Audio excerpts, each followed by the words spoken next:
Okay, looks like most folks have joined. I want to welcome all of our attendees to the webinar today. We sincerely appreciate the engagement this afternoon after what's been a very fast start to the new administration. It's certainly been an interesting experience preparing for this webinar. I'd like to quickly introduce our panel of speakers that we'll be hearing from today. My colleague, Robin Burrows, is a partner in our labor and employment group in our Washington, D.C. office. Doreen Martin is a partner in our labor and employment group with me here in New York. We also have Sarah Donovan with us today, who is a senior policy advisor at Venable, to give us our perspective based on her work in and around Capitol Hill. And I am Ben Stockman. I'm a partner in our labor and employment group here in New York as well.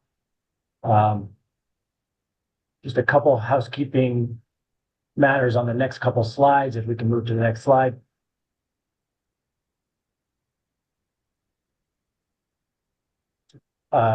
Just a reminder that this is an off-the-record conversation. If there are any PR needs from the press, they should contact our PR contact through that email there on the screen.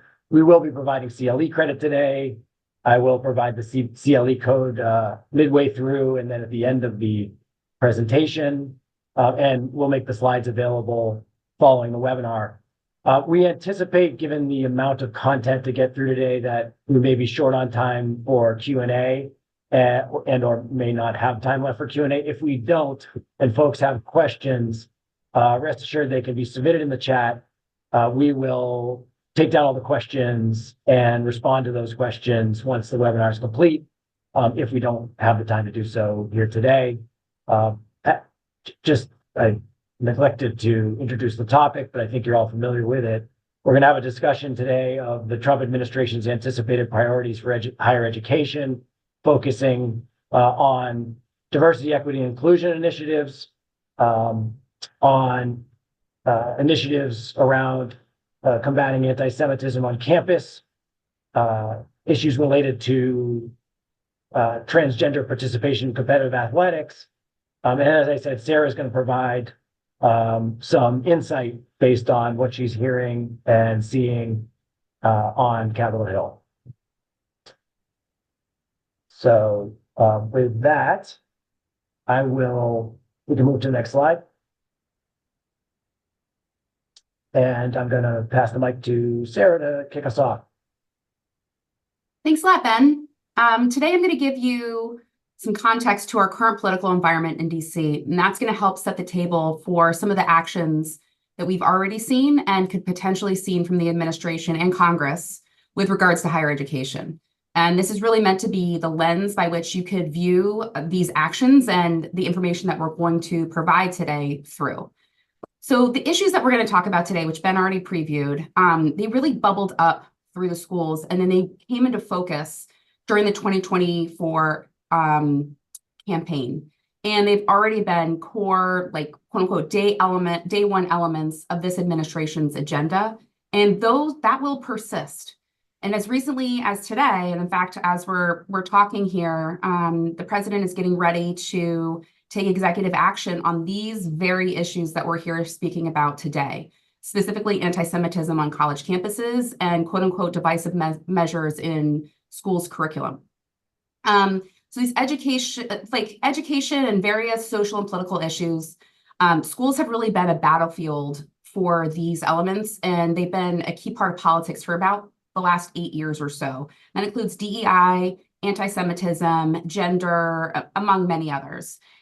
This, coupled with the decrease in public trust in higher education over the past decade, and the rise of populism within the Republican Party, that combined with current world events really has created an environment where many ideas that did not have traction in the past, they suddenly have really gotten a lot more of that. And they've moved from, impossible to possible to probable.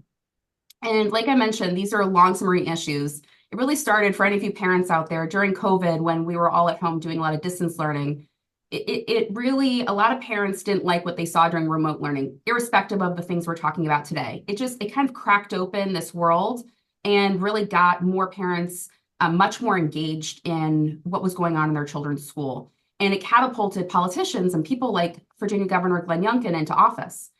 And so what you're seeing is that in the wake of that, then in the fall of 2023, anti-Semitism was really blown out into the open after the events on October 7th and then the ensuing campus unrest.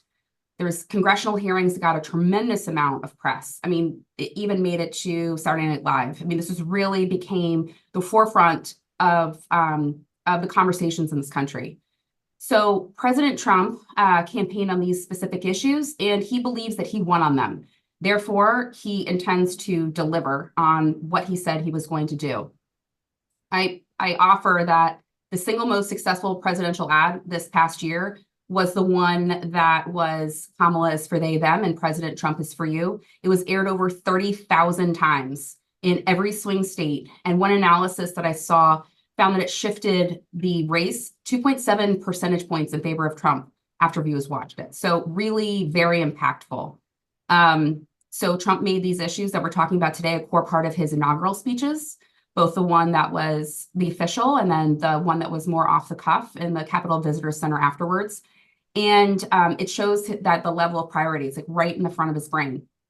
I also want to point out that he, as a personality, he's very, some would say obsessed, that might not be the right word, but he's like very focused on the idea of following through, because in his view that a lot of politicians, most politicians don't do this, and he's not going to be that way.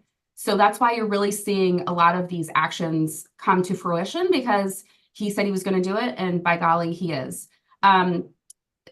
We're also seeing that Republicans in Congress see a political utility to taking these issues on as well. They have a dual purpose here. So they see things like, for instance, increasing the endowment tax and tying it to Title VI violations as a way to be a source of revenue, but then also make it a political issue as well. So there's lots of things to think about. We're going to walk through all of these today. My partners, Doreen, Ben, and Robin, are going to step through each of these three issues. They're going to let you know what you need to know now on them. And with that, I'll turn over to Robin. Thank you. Thanks, Sarah. So we're going to start today talking about DEI, or diversity, equity, and inclusion, and what to expect from the Trump administration on this. We've already seen a little bit. We'll talk about that executive order, as well as what else may be to come. Before we dive, stay on that slide, please, sorry. Before we dive too deep into what to actually expect on DEI, I want to take a moment and think about what DEI actually is. So it stands for diversity, equity, and inclusion, but for different institutions and different people, it means a variety of different things. Some of you, when thinking about DEI, may think of the concept of a welcoming environment or fair access to opportunities, while others are thinking of DEI as reverse discrimination or quotas or indoctrination.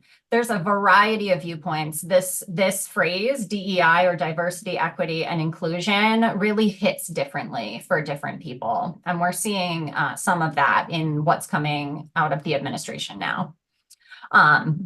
So without one straightforward or agreed upon definition, what we're really going to look at today is a focus on a series of race conscious and gender conscious practices and policies. So when we talk about DEI right now and the DEI executive order that we'll be going through, we're really focusing on race conscious and gender conscious practices. Now we can go to the next slide, sorry. So, as Sarah was saying, Trump made a lot of promises about these issues that we're talking about today, and DEI is no exception. Very outspoken on the campaign trail about his opposition to DEI efforts. He said that he views DEI as antithetical to a meritocracy and its own form of discrimination.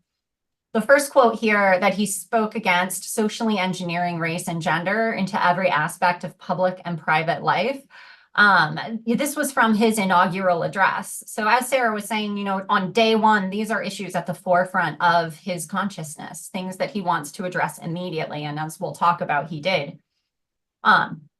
from these statements, he has really equated DEI with unlawful discrimination under the guise of equity. That's the quote that he used. So not a lot of equivocation from this administration on this issue. Very certain about his goals. Trump said during the campaign trail he wanted to dismantle DEI programs. Go ahead, next slide. So stepping back from the campaign, this really starts, and you'll see it continues, with the Supreme Court decision, Students for Fair Admissions. I suspect if you're on this webinar, this case is probably already a little familiar to you. But when we're looking at the landscape of DEI before the inauguration, institutions of higher education were already facing pushback on policies even before Trump came into office and before really the campaign kicked off. In very brief, this Supreme Court case, which was decided in 2023, determined that institutions of higher education should not be using race by itself as a factor in admissions decisions.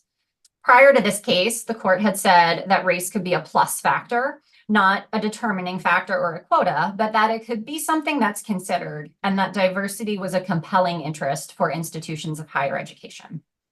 This case said that race-conscious admission systems, when they only look at race as a factor, essentially stereotype students based on their race alone.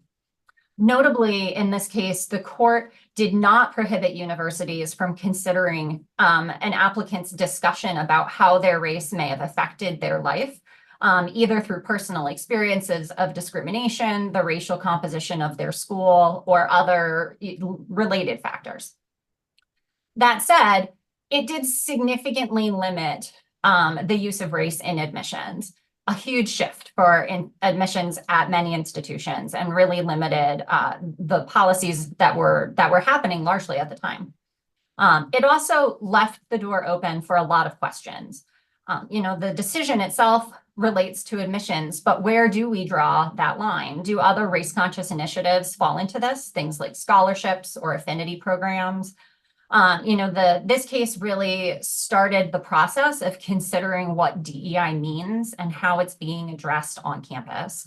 And as we look to the future of DEI, this is the standard by which the Supreme Court is viewing this issue. So to the extent there are cases in the future, this is the starting point that the court will be using to look at those. A notable follow-up to the Students for Fair Admission decision that we'll talk about a little more later actually came from Virginia, a high school case where a competitive Virginia magnet school, after Students for Fair Admission, changed their admissions process to consider, instead of race or gender, 4 experience factors. So they were looking at eligibility for free or reduced price meals, status as an English language learner, eligibility for special education services, and attendance at historically underrepresented middle schools feeding into their high school program. The policy did a couple things after they enacted these experience factors as part of their admissions. The percentage of white, Hispanic, and Black students increased after using the experience factors. And there was a decline in the number of Asian American students. And that decline was what was challenged and brought up through the court system. In February 2024, about a year ago, the Supreme Court decided not to take up this case. For the school, that means that their policy can remain in place if that's what they wanted it to do. The decision was not unanimous. 2 justices dissented aggressively, a 10-page dissent that was written on the decision not to take this case, where these justices were focused on how this policy, while it was facially neutral, was designed to race balance. They thought the Supreme Court should take this case up so that they could decide that this was, whether or not this was race balancing, that was impermissible under the law and in light of Students for Fair Admissions. Ultimately, the case did not get heard. So right now, those experience factors remain something that, no one has said that those are unlawful at that level yet. But this is something you should be aware of as we're talking about DEI. There is a divergence or a a difference of opinion about how we are looking at this. Are we really just looking at race-conscious policies, or are these other kind of experiential things going to be caught up in that too? It's an open question that we'll be seeing more information from as time goes on. Next slide. After that decision, and kind of as a part of the previous administration, there has been this clash on DEI issues. The Biden administration was very supportive of DEI concepts, dedicated a lot of money and resources to those programs. President Biden said that DEI was a core strength of America, even while many groups were pushing back on that concept. He put out a number of executive orders advancing DEI-related topics, and dedicated a lot of financial support to those issues. Those executive orders have since been revoked, and the financial support is in question now as well. Next slide. We also get a view of President Trump's thoughts on DEI through his past administration's actions. This is not a new issue. It was something that the previous Trump administration looked at. On one side, Trump supported expanding funding for HBCUs and made a lot of statements about how proud he was of being able to do that. In other ways, the Trump administration was looking at some of the cultural things that were going on and trying to see how they could be combated. So, for example, by executive order in 2020, Trump created the 1776 Commission. This was really a response to the New York Times 1619 Project, which took a critical view of many founding fathers and other celebrated public figures. They developed an educational curriculum, and the 1776 Commission was really meant to counteract those views and focus instead on patriotism. The executive order that created that commission said, many students are now taught in school to hate their own country and to believe that the men and women who built it were not heroes, but rather villains.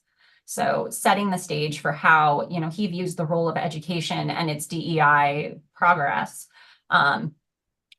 really was focused on trying to look at patriotism as a core value. Another notable executive order from the first Trump administration was kind of an outlash against critical race theory and white privilege discussions. That executive order from the prior Trump administration came right at the end of the former administration and was quickly reversed by Biden. Similarly, Trump made an attempt at the very end of his previous administration to roll back disparate impact protections. He tried to do this through a fast-tracked rulemaking. So normally rules go to public comment. They tried to skip that. The idea behind disparate impact is that a rule can be facially neutral, but it can have a discriminatory effect. The rule that Trump was pushing through tried to remove that interpretation from the law and allow only actions for intentional discrimination. Again, that didn't go through. It was very close to the inauguration. And then when Biden came in, had a different set of priorities. I'll go ahead and next slide. Which brings us back to 8 days ago, not very much time for a lot of action to have happened. So on day one, Trump put a flag in the sand on DEI.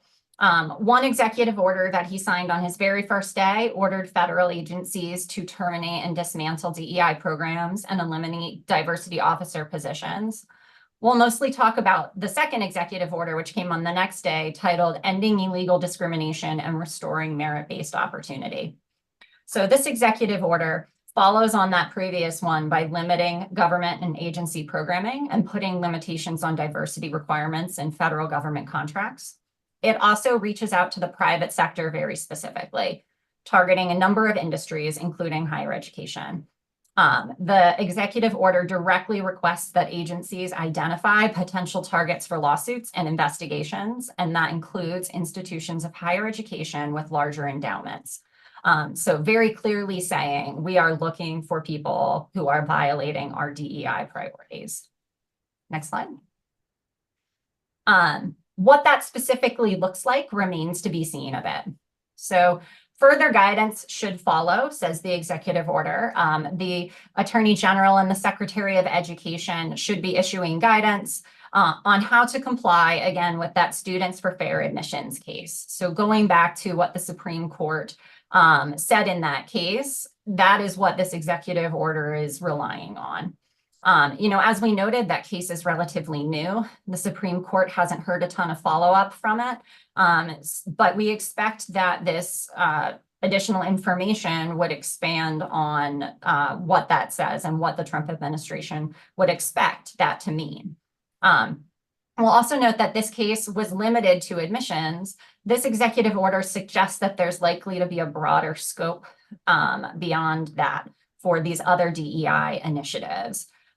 So strongly suggesting that many, if not all, DEI programs, offices, and initiatives could be considered unlawful discrimination under this administration's interpretation of discrimination laws. Notably, this order does specifically protect academic freedom, and it allows some discussion of DEI as a part of larger coursework. It also carves out institutions engaging in First Amendment protected speech, but those exceptions, while written specifically in the executive order, remains to be seen what that will mean going forward. Next slide. So we will be seeing more from this executive order. We will likely see these DEI priority goals written into projects with the Department of Education, National Science Foundation, grant clauses. If you have government contracts, we'll be seeing the FAR Council likely to issue new guidance regarding how it will be complying with the executive order. Several of the things that need to happen for the executive order to really roll into play have yet to occur. For instance, neither the Attorney General nor the Education Secretary have been confirmed yet. We do expect those confirmations to happen. So it's just a matter of the timing of when will they be confirmed versus when will they issue that additional guidance the executive order is talking about.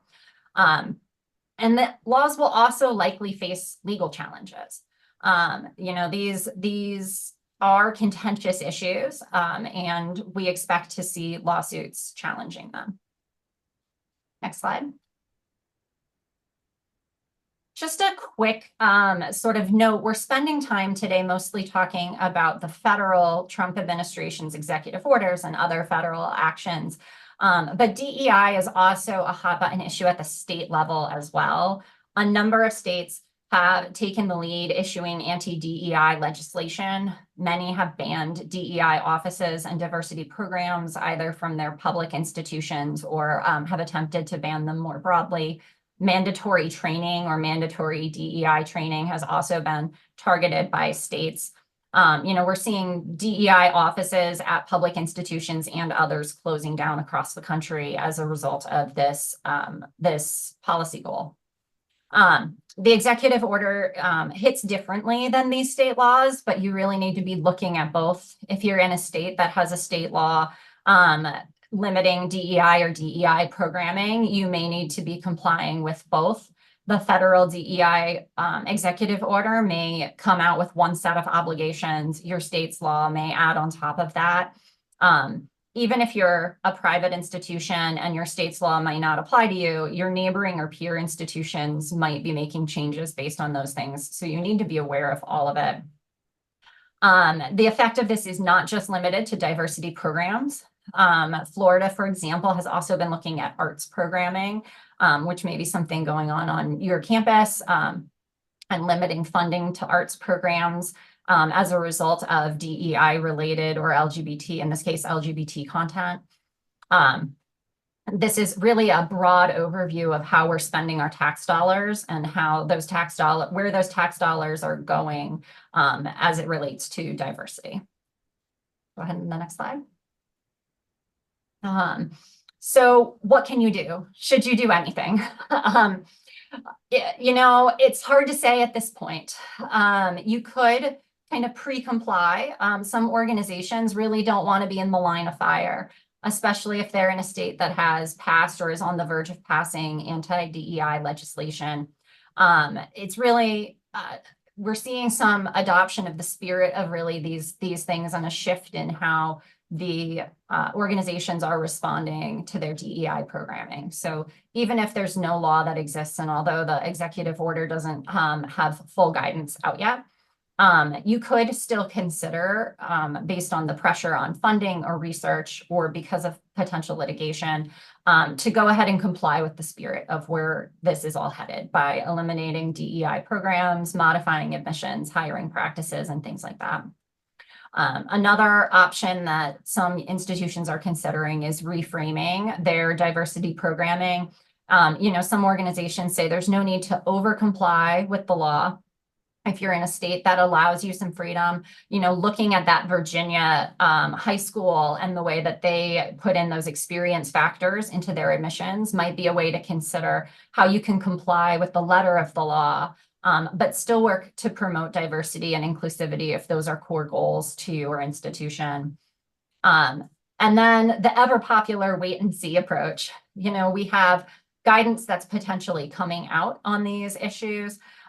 There will be those legal challenges. This isn't the last word. I'm sure that you've seen things are moving really fast right now. In about a week, we've, had a pause on grant funding, and then a court overturned the pause on grant funding, and then the administration revoked the grant funding pause, and we'll likely be seeing something soon coming out redirecting that sort of initiative.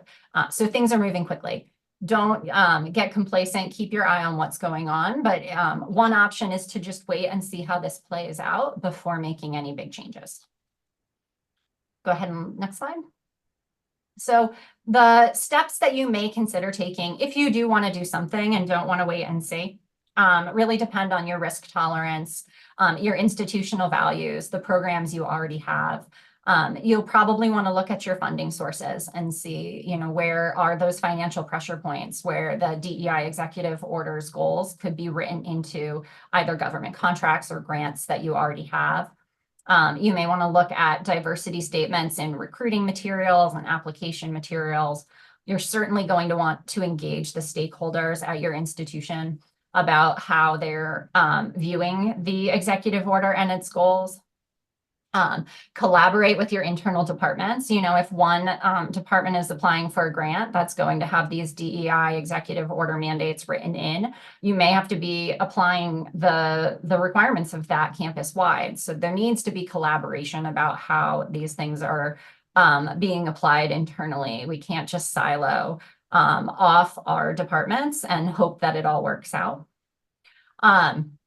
And if you're concerned about administrative action or litigation, there's always documentation in preparation of those things is always a good start. Emphasize how whatever your goals are contribute to the mission of your organization. Do they emphasize innovation? Does your efforts lead to market competitiveness? Focus maybe on those things instead of social justice arguments, which are really downplayed by these executive orders. Include trackable objective benefits that are not related to race and gender numbers. Does the program that you're looking at track or change graduation rates? Does it help with geographic recruitment goals? These things are better if they're not anecdotal. So if you're concerned about action, tracking and documenting and supporting your programs is really key. A lot more could be said on that, but I'm going to turn it over to Doreen to talk about another hot button issue, anti-Semitism, Title VI, and the various enforcement efforts there. Thank you, Robin. So my name is Doreen Martin, and today I'm going to be discussing with you Trump's campaign promises that he made regarding combating anti-Semitism on campus. If you could go to the next slide. Okay. One of the promises that he made on the campaign trail, he specifically said, "My first week back in the Oval Office, my administration will inform every college president that if you do not end anti-Semitic propaganda, They will lose their accreditation and federal taxpayer support. We will not subsidize the creation of terrorist sympathizers. Next, I will inform every educational institution in our land that if they permit violence, harassment, or threats against Jewish students, the schools will be held accountable for violations of the civil rights law. We also heard him say on the campaign trail, and I quote, "One thing I do is any student that protests, I throw them out of the country. You know, there are a lot of foreign students. As soon as they hear that, they're going to behave," close quote. So as Sarah had mentioned earlier, Trump has made these campaign promises, and based on what we've seen so far in this past week, it's clear that he does intend to deliver on those promises. So if you can go to the next slide.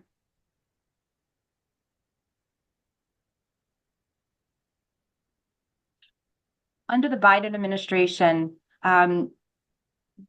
we got a lot of guidance after October 7th. So following the Hamas attacks against Israel, our nation and particularly institutions of higher education, they experienced a rise in reports of harassment and discrimination involving anti-Semitic and anti-Islamic incidents and threats to Jewish, Israeli, Muslim, Arab, and Palestinian students.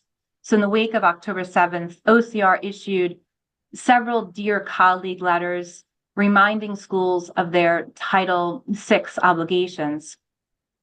The most instructive of the Dear Colleague letters was the May 7th Dear Colleague letter. And in that letter, it provided some concrete guidance. The OCR provided concrete guidance in that it provided hypothetical examples of anti-Semitic and anti-Islamic conduct or behavior. And it discussed how OCR expected the schools to respond to some of these types of allegations. These guidance was extremely important because at the time, schools were scrambling to figure out how to address all of the different complaints that they were receiving from their Jewish, Muslim, Arab, and Palestinian students. The guidance talked about the school's responsibility to consider the First Amendment. And specifically, it said that if the alleged harassment involves conduct that includes speech in a public setting or speech motivated by political or religious beliefs, the school still had an obligation to respond. However, the OCR did note that a school may be constrained or limited on how it would be able to respond if speech is involved. And so it provided some guidance and said to the schools, you have other tools other than discipline for responding to the hostile environments, and to ensure that you're not restricting any of the rights protected by the First Amendment. Specifically, they said that schools should communicate its opposition to stereotypes and derogatory opinions. It should offer counseling to those students affected by any anti-Semitic or anti-Islamic behavior. And it should take steps to establish respectful campuses. That was the guidance that was provided in these Dear Colleague letters. And this is what schools were reviewing and going by when they were investigating and trying to deal with the onslaught of complaints that they were getting from their students and faculty about anti-Semitic and anti-Islamic discrimination. The guidance also clarified that OCR is evaluating the conduct based on a student who's being harassed, but also from the perspective of a reasonable person in that student's position. And it really urged schools to consider the totality of the circumstances when they were conducting these investigations. We go to the next slide. Since October 7th, the Office of Civil Rights has opened more than 100 investigations related to national origin discrimination, many of which have been focused on shared ancestry discrimination in the context of the Israeli-Palestinian conflict. Many schools under investigation have been entering into resolution agreements with the Office of Civil Rights. When you review these resolutions, the resolution agreements, you get a real sense of how OCR is interpreting, at least under the Biden administration, how the OCR was interpreting that early guidance in those Dear Colleague letters.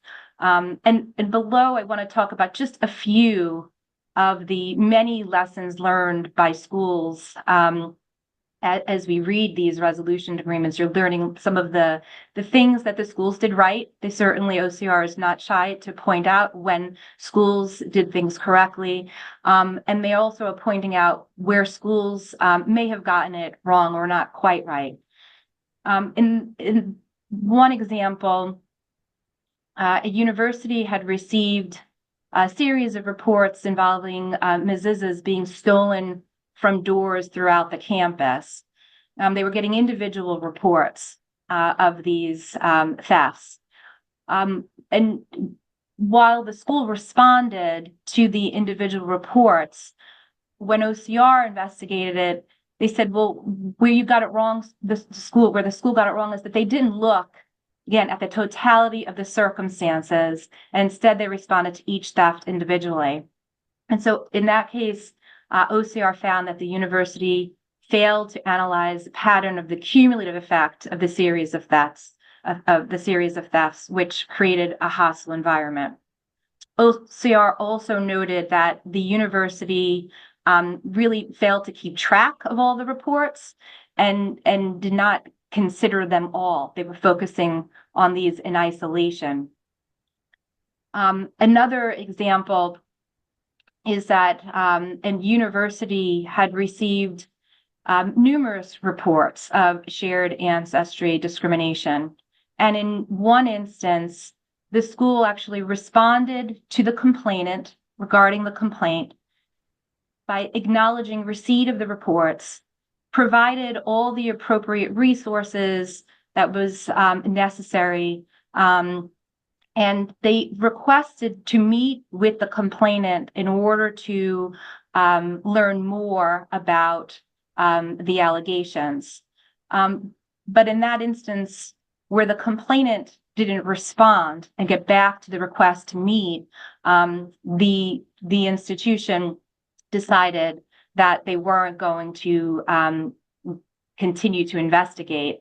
And in that case, the OCR said that the school failed to assess whether a hostile environment existed after the complainant failed to respond to the school's request to meet. And they said that the school still has an obligation, even though the complainant didn't want to meet to discuss the issue further, they still had an obligation to decide whether a hostile environment existed or not. And another example is in one university, there was a parent had reported some anti-Semitic graffiti. The parent reported to a bias hotline, and the issue was investigated by the school. OCR found that it was investigated and it was handled, but then no one ever followed up with the parent of the student, never followed up with the student or anyone else to discuss that the problem had been addressed by the school. And so OCR noted that schools must communicate results and actions taken to both the offender and the affected students. And it's important to communicate results of investigations, not only to the accused, the offender, but also to the person who made the complaint, the reporter or the complainant. And in a final example, one university, after protests that had distributed anti-Semitic images, the university took no specific action, and in a decision, in a resolution agreement, OCR noted that the schools must, in that instance, communicate opposition to derogatory opinions or, opposition to protests where they're distributing anti-Semitic images. And so those are just a few lessons learned. As you read the resolution agreements coming out of the Biden administration, it'll be interesting to see what the Office of Civil Rights will do in connection with these continued investigations, and see they will likely have similar resolution agreements that we've seen under the Biden administration. If you could go to the next slide. So I wanted to talk a little bit about what's been in the news this past week. Very recently, a prominent elite university just settled 2 lawsuits brought by Jewish students. As part of the settlement, the university adopted the International Holocaust Remembrance Association's definition of anti-Semitism. And on the screen is the definition. Specifically, it says anti-Semitism is a certain perception of Jews which may be expressed as hatred towards Jews. Rhetorical and physical manifestations of anti-Semitism are directed toward Jewish or non-Jewish individuals and or their property, toward Jewish community, institutions, and religious facilities. The IHRA definition has long been criticized for being too broad, and many critics say that it restricts the freedom of speech. In years past, many schools have shied away from incorporating the definition into its policies, but this settlement could set a standard for other universities, and we'll see what the potential is, or potentially whether the Trump administration will adopt this. Require schools to adopt this definition into their discrimination and harassment policies. I will note that in 2019, President Trump did have an executive order that ordered departments and agencies that enforce Title VI to consider this definition. And that executive order is still in effect. In other news, if you could go to the next slide. Also this month, another prominent elite university, you can see in the news, opened an immediate investigation and took swift action to condemn and punish students who disrupted a history of modern Israel course taught by an Israeli professor by entering and distributing anti-Semitic literature. That school has, in recent days, has made numerous public statements. They have identified students involved and believe those students were suspended. And we learned again in the news that there's a proposal to the Senate Faculty Affairs to institute a ban on face coverings and masks in classrooms. So you can see the swift action that this school took in the face of this disruption during a history of modern Israel course. Again, this school's response could also set a standard for other universities, and we'll see what the Trump administration will do. If you go to the next slide. So we can talk now about what Trump has done in these first 2 weeks. That week 1 is part of his first slew of executive orders. Trump signed protecting the United States from foreign terrorists and other national security and public safety threats, which ensures that aliens otherwise already present in the United States aren't hostile to its citizens, culture, government, or institutions, and do not advocate for, aid, or support designated foreign terrorists and other threats to our national security. When we saw this order, it clearly suggested that there would be revocation of visas and deportation, that the Trump administration was, as Sarah said earlier, delivering on its campaign promise.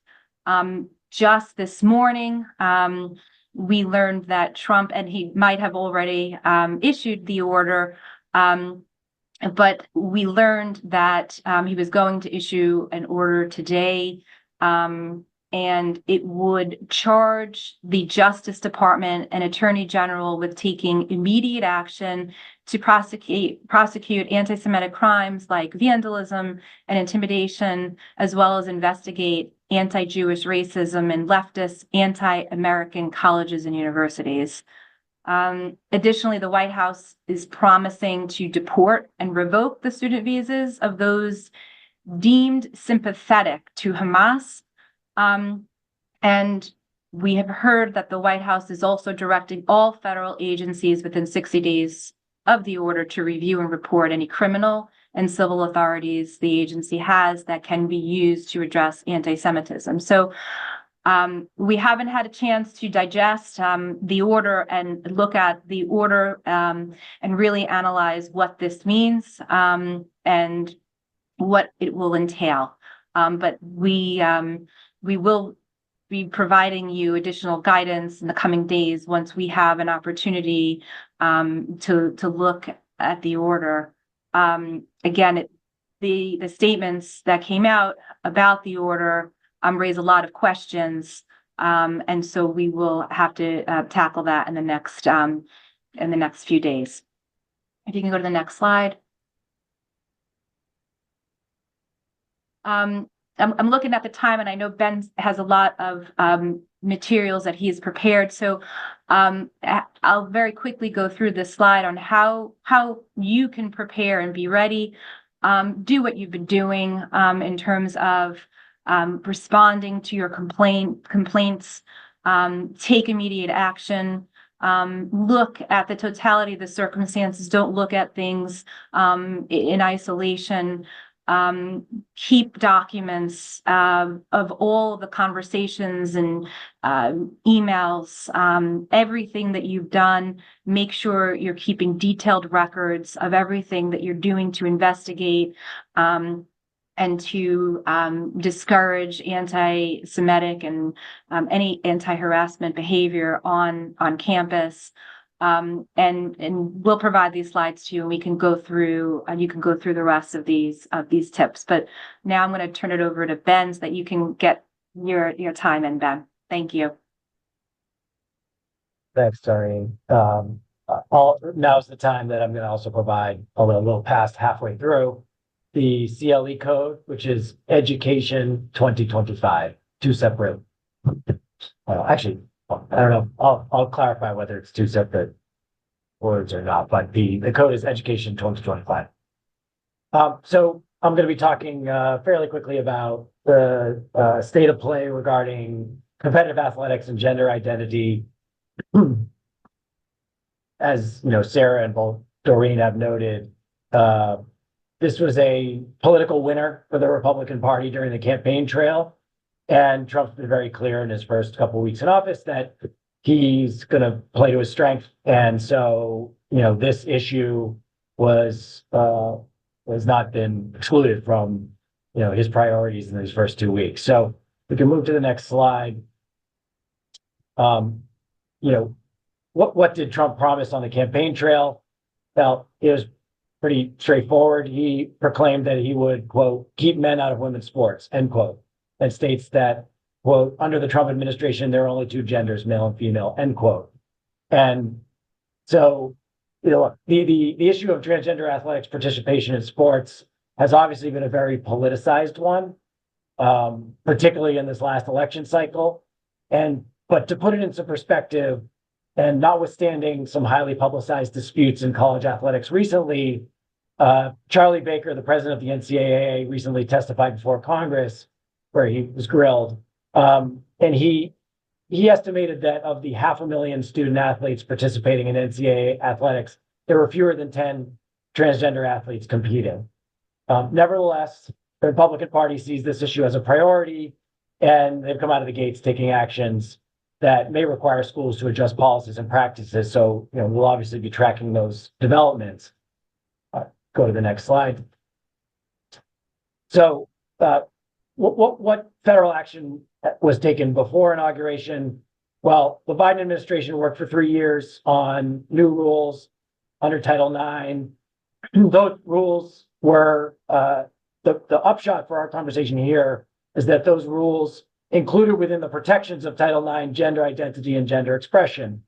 Those rules were immediately challenged in more than 25 states, and not but 3 weeks ago were vacated entirely by a district judge in the Eastern District of Kentucky in the case of Tennessee v. Cardona.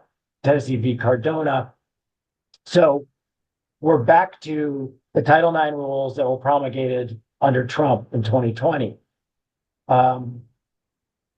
Those rules do not include within the definition of sex under the Title IX statute, gender identity or gender expression.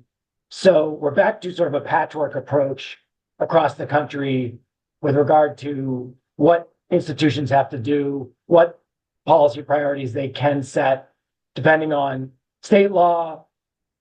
And now we'll see in just a couple slides, potential executive orders and a potential legislation. As you all probably are aware, the House of Representatives passed the Protection of Women and Girls in Sports Act, and that statute would amend Title IX to recognize a person's sex as based solely on a person's reproductive biology and genetics at birth. And schools that allowed trans woman or trans girl to participate in women's sports could be denied federal funding under that bill. At this time, it's not clear whether to or when the Senate might take up that bill. I personally think it's likely that they will take it up, just don't know the timing of that. But if it were passed by the Senate and signed into law, it could have preemptive effect on state law on this issue for all recipients of federal funding. If we can move to the next slide. So that's the federal action, the primary federal action that is in play. There is a lot of pending litigation that predates this administration across the country. Just to give you a quick flavor of that litigation, there are a couple federal circuit cases that are now awaiting decisions on whether the Supreme Court will grant cert. One of them is BPJ versus West Virginia. The other is Hecox versus Little. Both of those cases were lawsuits brought by transgender plaintiffs challenging denials of their ability to compete in women's sports. They're both trans women, trans girls. And under state law, one was a West Virginia statute that prohibited trans girls from participating in girls' sports. The other was an Idaho state law that did the same, although the Idaho law went a bit further and had a sex verification process that was also objected to in that lawsuit. The circuit courts, the Fourth Circuit in the West Virginia case and the Ninth Circuit in the Idaho case, both found in favor of the plaintiffs and banned the laws, prohibited the laws, and joined the laws. And now the Supreme Court may weigh in. We'll see. We'll have to see where those cases go. Interestingly, the BPJ case was a case brought by Becky Pepper Jackson, who was a 13-year-old girl, competed on the female track team.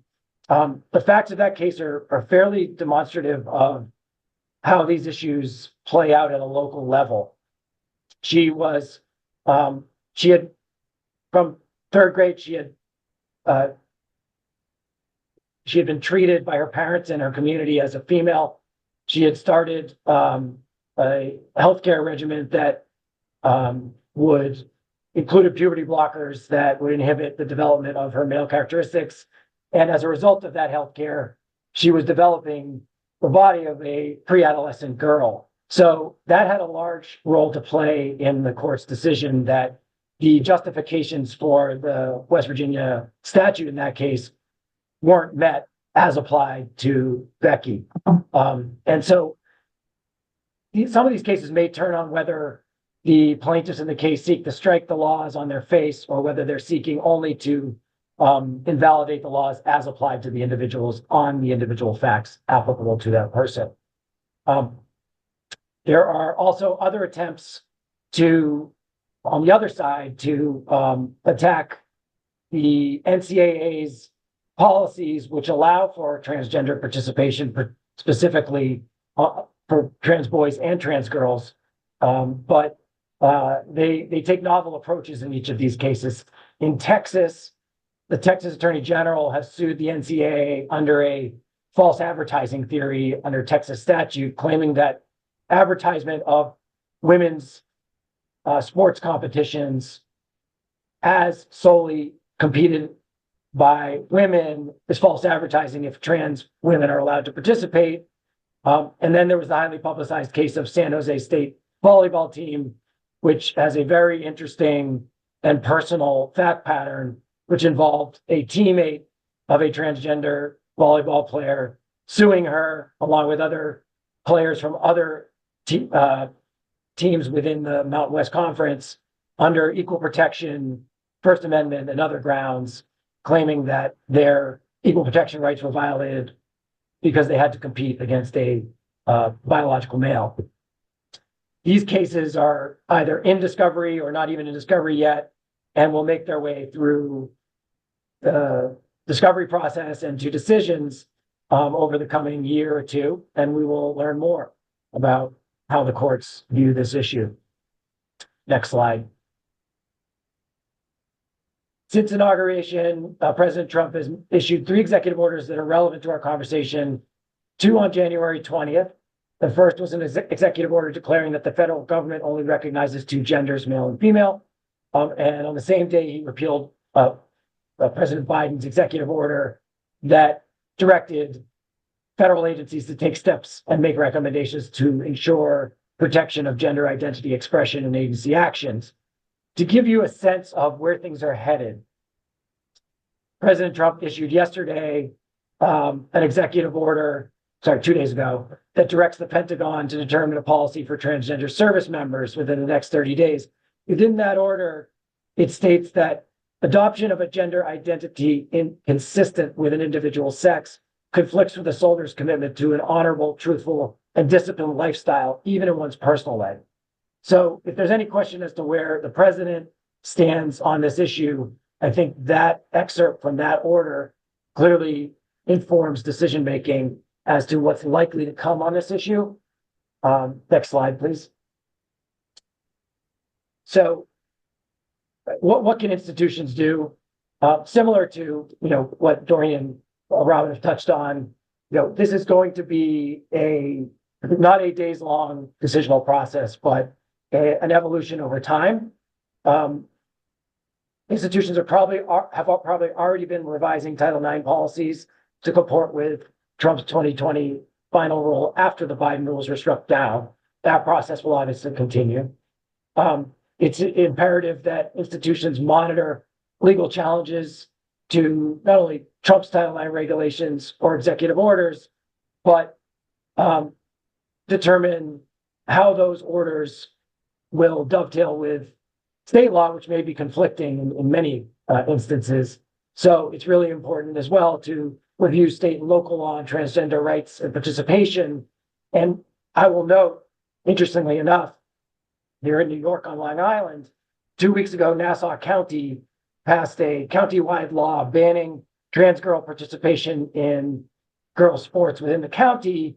And the Attorney General of New York has sued the county under the state's anti-discrimination laws. So this state, at least in New York, may find out how courts come out on this issue when you have a conflict between state law and a regulation banning trans participation in sports sooner rather than later.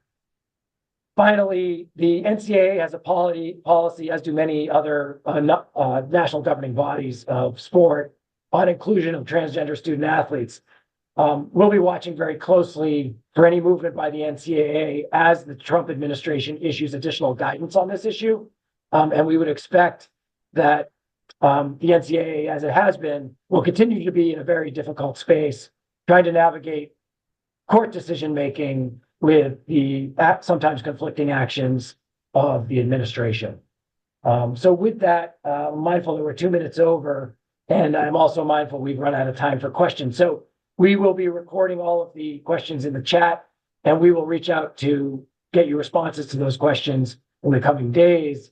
I will reiterate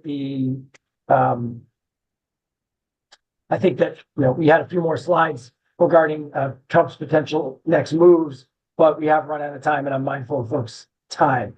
I will just quickly run through those slides so that we can finish out the presentation here. If we can move to the next slide. And Doreen and Robin, I think I'll just quickly run through these for the sake of time. We would expect more executive action. We would expect additional executive orders. There's obviously the threat of withholding federal funding. We'll see what the revised executive order states on the funding freeze.